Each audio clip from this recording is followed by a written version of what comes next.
He got a loan from a gangster. Wait, what? So you played me. You're not the only one who can make moves. Next Wednesday. Karen, I'm standing here as calm as I can be. Good. I hug and kiss the father of my child. With their relationships on the line. None of this works if you're not here with me. They'll do whatever it takes. 1.5 million is a lot of money. What do you have to do for it? Before it's too late. I have always had your back. No, you haven't. Tyler All right, Sistas fans, you just saw the promo for next week's episode, Season 5, Episode 19, Truth Hurts. Sabrina makes a surprising discovery while at Danny's apartment. Fatima puts Zach in his place as they continue to argue over harsh words. Alright, so picking up where we left off, Andy is, just too through. I can have friendships with both of you. I'm sick of it. Karen, I have always had your back. No, you haven't.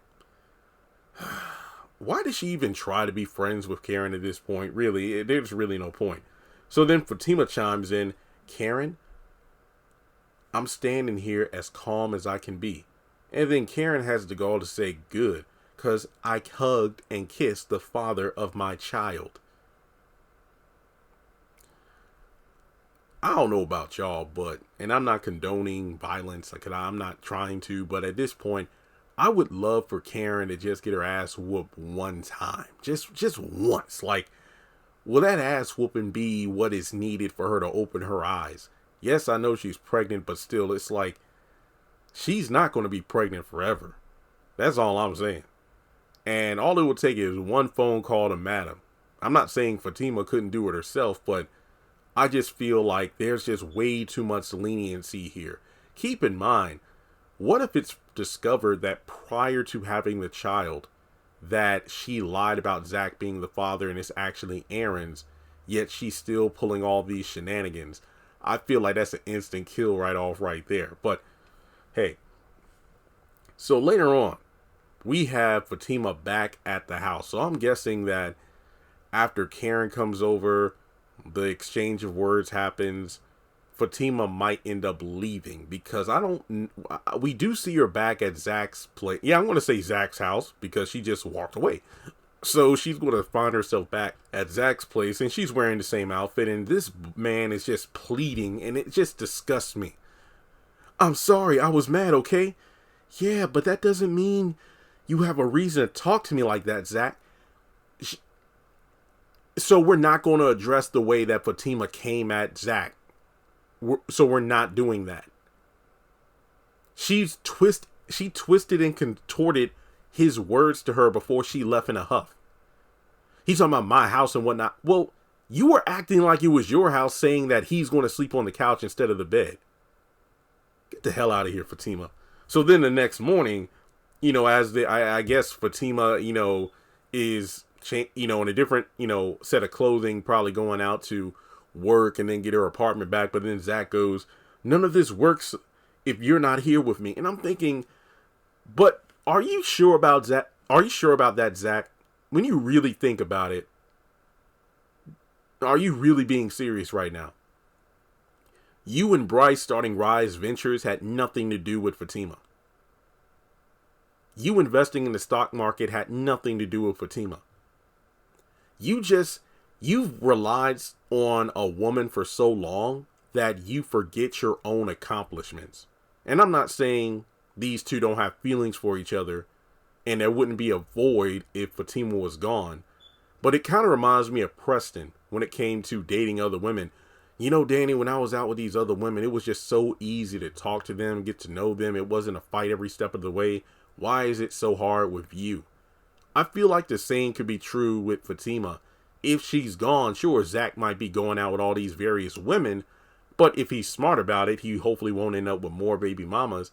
But I feel like it would be less of a hassle trying to make these women happy and have them making him happy, because Fatima's just, another Karen at this point.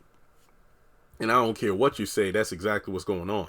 So that same night, we see Gary still at the bar, or the steam plant, and he's on the phone with Hayden just going on. It's like, so he got the money from a gangster, and Hayden's like, wait, what? So then we see him just going on. I can't believe she would do this to me. And then we switch over to the penthouse. So he's talking with Andy about the situation. So you play me. You're not the only one who can make moves. Just so you know, it's not going to work.